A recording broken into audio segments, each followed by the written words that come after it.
Three players that the Lions absolutely need to cut going into this season.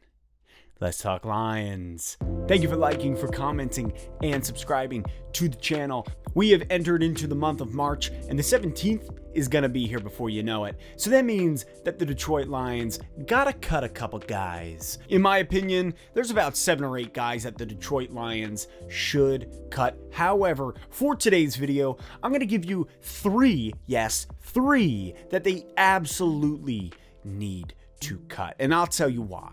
It's kind of tough because a few of these guys you're going to save more money with. A few others you might not save as much money, but I think the overall impact will be greater on locker room morale, really just less head scratching situations like that. And so let's kind of go over. I've got 3 for you today and 1 honorable mention. So let's kick it off with number 1. It's Desmond Trufant. I'm sorry, we have to. The whole signing of Desmond Trufant in and of itself just kind of left me scratching my head when the decision was made. Getting Trufant was the equivalent of buying knockoff cereal or a knockoff Pop-Tart, where you're just like, this is not what I want it to be. You know, it was the healing of an exposed wound that was left when we shipped Slay out of town. That's really why Trufant was brought in, and quite frankly, the amount of money spent there was ludicrous. I mean, you're looking at a $12 million punch in the mouth for a dude who played, 6 games last season? And of those 6 games, he didn't even play the extent of all 4 quarters of those games because he got injured in a couple of them somewhere in it and didn't play the entirety of the game. So to be spending the amount of money that you're spending on Trufant for a guy who didn't even play half of the season, to me, you cut him. You cut bait, you walk away, and you save some cap space. Yes, the Lions would take a $6 million punch to the gut when it comes to dead cap. However, you are also going to be saving roughly $6 million on the cap space for the 2021 season, leading me to number 2 on the list. It's Chase Daniel. I can't with this guy. He has made, and you know what? No belittling of the man himself. He's made a living being a backup quarterback, and it is what it is. Just do me a favor, give that man a Cupid doll and ship him out of town. I don't want to see Chase Daniel and his perfectly trimmed beard with an earpiece in Honolulu blue ever again. Bringing him in as a whole was so frustrating because you're just bringing in a career backup quarterback, and so much of me was worried for Stafford last year. I was worried that he was going to get injured. You all know that I wanted to draft a quarterback last year between Justin Herbert or Tua.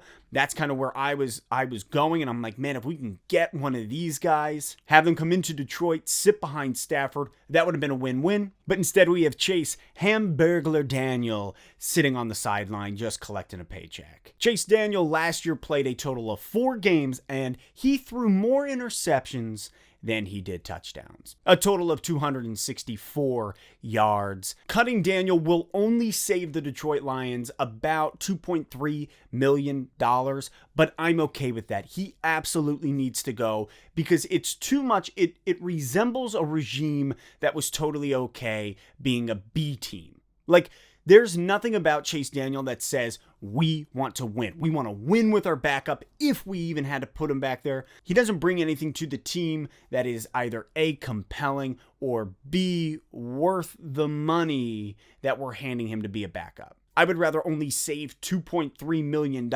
and get rid of him over a guy like Justin Coleman. Yeah, I know we could save some big dollars there, but first and foremost, get Daniel out of Honolulu blue. The number 3 spot for a player that the Detroit Lions must get rid of is Jesse James. I mean, he is living up to his name here in Detroit, robbing us blind. Listen, I'm going to be honest with you. When we first signed him, when we brought him in, I was excited. There was a part of me that was like, wow, Jesse James, like, he's coming from Pittsburgh. Really looking at him, the duo of him and Hockenson, I thought it might be something special. It just wasn't. Jesse James played in all 16 games, but he only had 14 receptions on the year. 14. I mean, you're talking about less than one reception per game. Unacceptable for the amount of money that he's making. That is highway robbery. He signed a 4-year, $22 million contract. I can't even say it without laughing because that's how absurd it is to me. I don't know what Bob Quinn or Patricia, I don't understand. I guess I just don't understand. I mean, so much of me just thinks that he signed it on April 1st and it's just April Fool's Day and the contract will have never existed. That would be sublime. You know, some people are saying, well, now that Dan Campbell has come in, maybe he would like a guy like Jesse James on the offense, use him as a blocking tight end, really be able to work with him, because obviously he was a tight end himself, and so maybe he would like a guy like Jesse James. I think for the money, it's just absurd, and we absolutely have to cut bait and run on Jesse James. If we do cut bait on Jesse James, you're looking at a $4 million dead cap hit. However, you will be saving $2 million this upcoming year. I know it's not another one that is a big saving space type of move. However, for the production, for the pay, all of it together, get him off the team. I just don't think it's worth spending that money. My honorable mention, which could really be flipped with number 3 with Jesse James, is Danny Shelton. Look, Shelton just hasn't delivered. He's like when you buy something on Amazon Prime and you're guaranteed 2 days and then it doesn't come for 3 or 4 and you're scratching your head and you're like, but what about the guarantee?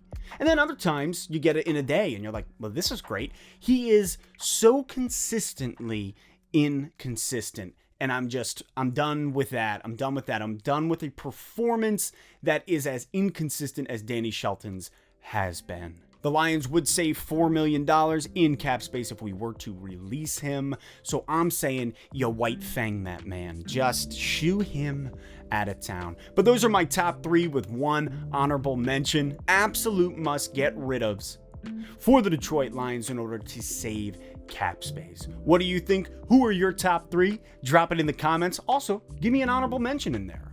I look forward to reading it. And as always, I'll catch you next time on Let's Talk Lions.